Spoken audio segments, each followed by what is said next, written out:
Have you ever wondered how your GPS can find the fastest route in, like, seconds? Or how Netflix just knows what you want to watch next? Well, the secret behind a lot of that magic is a technique with a kind of scary name, dynamic programming. But here's the thing, don't let that name fool you. It's actually a really simple, really clever idea that helps us solve huge, complex problems. So, let's break it down. All right, let's kick things off with a question that, honestly, sounds a little weird. Why would a computer, a machine that's supposed to be all about efficiency, solve the exact same problem more than once? I mean, it just sounds wasteful, right? And you'd be right, it is. And that exact inefficiency is the whole reason dynamic programming even exists. Okay, to really get what's going on here, let's look at a super classic example, the Fibonacci sequence. Yeah, you probably remember this one from school. You start with 0 and 1, and then every number after that is just the sum of the two before it. So 0, 1, 1, 2, 3, 5, and so on.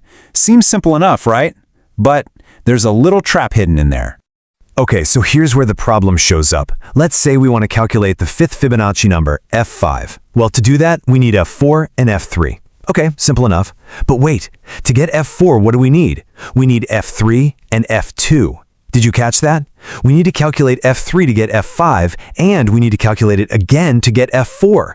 We're doing the exact same work twice. And trust me, when you start trying to find bigger Fibonacci numbers, this wasted effort doesn't just add up, it explodes. So how do we fix this mess? It's actually based on a really, really simple principle. Solve it once. That's it. Solve each little piece of the puzzle one time and only one time. This is the absolute heart of dynamic programming. I mean, it just makes sense, right? If you've already figured something out, why on earth would you do all that work again? And this idea brings us to what dynamic programming really is. It's just a method for tackling big, complicated problems by breaking them into smaller, more manageable pieces. But here's the secret sauce. You solve each of those small pieces just once, and then you store the answer. So the next time you need it, you don't recalculate it, you just look it up. It's that simple. Seriously, if you only remember one thing from this entire explainer, make it this.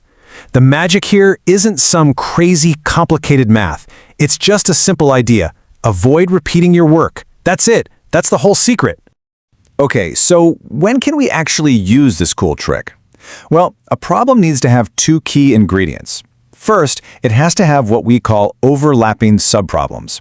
That's exactly what we saw with Fibonacci, where we had to calculate f3 over and over again.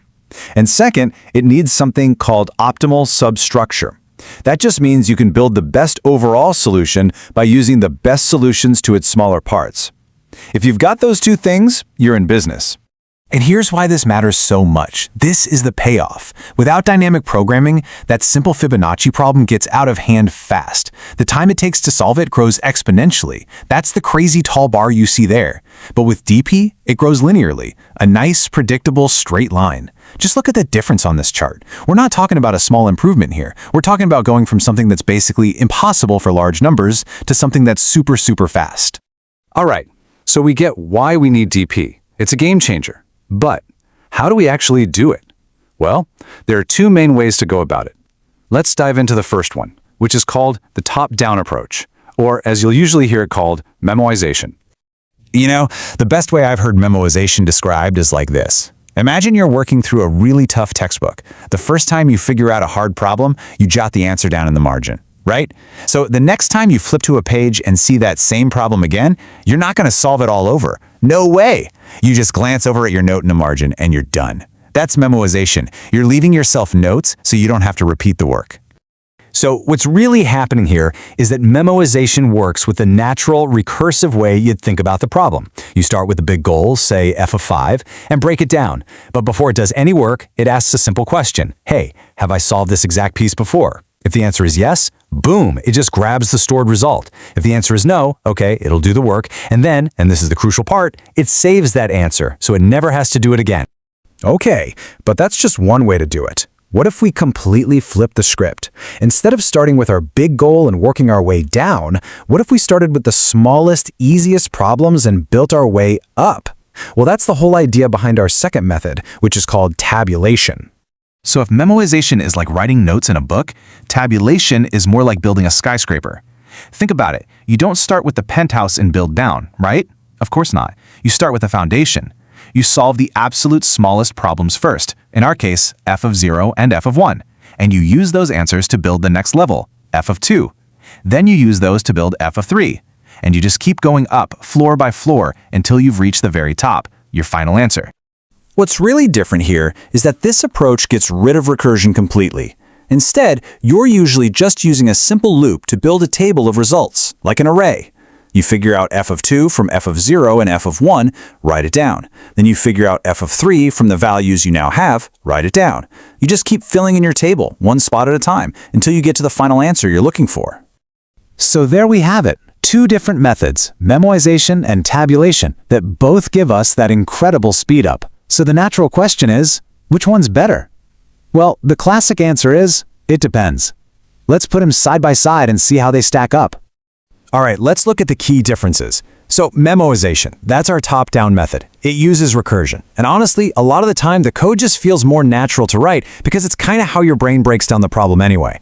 Now, tabulation, that's the bottom-up one. It uses loops, not recursion. This can make it a little faster. And importantly, it helps you avoid problems you might get with really deep recursion, like a Stack Overflow. So here's a good rule of thumb. A lot of people find it easier to start with memoization. It's often more intuitive to write, since it follows that natural recursive logic. But if you know for a fact that you're going to need the answers to every single subproblem along the way, or if you're worried that the problem is so big that recursion might crash your program, that's when you should probably switch over to tabulation. It's usually the safer bet for those big, complex cases. So let's wrap this all up with a handy little checklist. The next time you're staring down a tricky problem, just ask yourself these questions. First, does it have overlapping subproblems? Are you solving the same small pieces again and again? Second, can you build the big solution from the best solutions of its smaller parts? And finally, the big one. Are you making sure to avoid redoing work? If you can check all those boxes, then you, my friend, have got a perfect candidate for dynamic programming. You know, from finding the absolute best route on Google Maps to complex scientific problems like decoding DNA, dynamic programming is the quiet, powerful engine running in the background. Now that you understand this solve-it-once secret, what might have seemed like complex magic before is really just a clever tool. And now it's a tool that's in your toolkit. So the only real question left is, what are you going to solve?